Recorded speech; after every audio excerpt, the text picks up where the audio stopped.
is where you are. And I'm going to talk to you about Bitcoin whales versus Litecoin whales. Okay? Now, as I've discussed with you, and as you know by now, Bitcoin whales, people or organizations or governments who control 100 plus Bitcoin or even 1,000 plus Bitcoin. Well, the ones who control 100 plus, which includes 1,000 plus, obviously, right?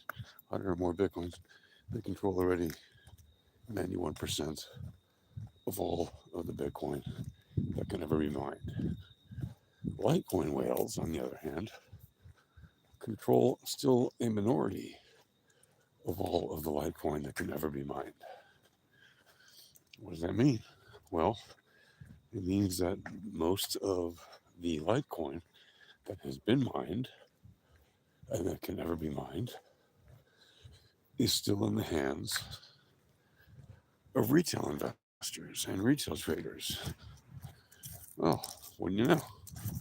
And that's something. And what's great about that is that it's a significant enough number, even while the price of Litecoin remains incredibly cheap compared to the price of Bitcoin.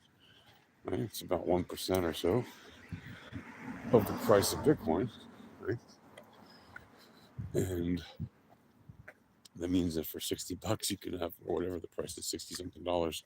Last time I looked, you can have a Litecoin versus $60,000 for a Bitcoin.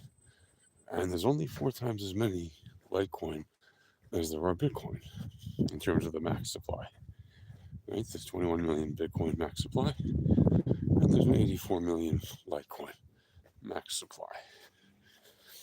And when you have Bitcoin whales like Michael Saylor and Grayscale and all these other large companies and governments, and announcing that they're going to be doing significant buys, or just letting you know that they've done a significant buy of Bitcoin, of the quickly dwindling amount that is even available and not already moved to cold wallets that are probably not going to be touched for decades.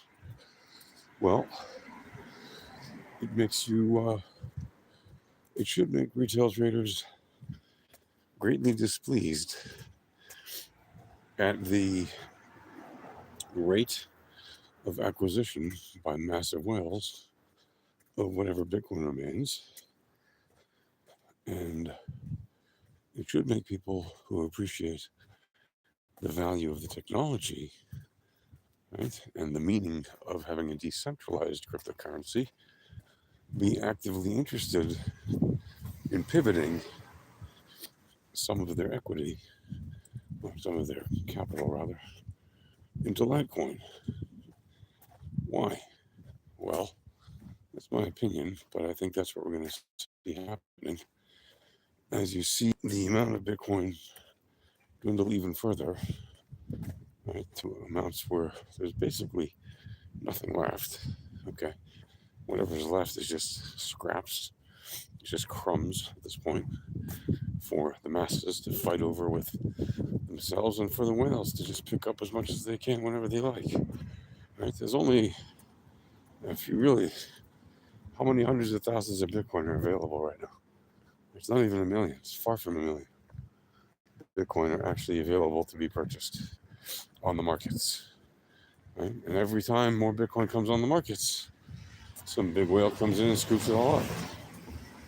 So I think that we're going to see a pretty significant increase in interest in Litecoin. We're already seeing that interest in Litecoin increase with whales. If you look at recent months, you'll see there's some pretty significant purchases of Litecoin by some whales who are not dumb. Right? They already have all the money. And like I was saying, they want all the crypto. They want all your Bitcoin. They want all your Litecoin. They want all your ETH. They want all your crypto, period. They don't care, right? Especially while it's still nascent and they're still figuring out what are going to be the winning coins, and all that.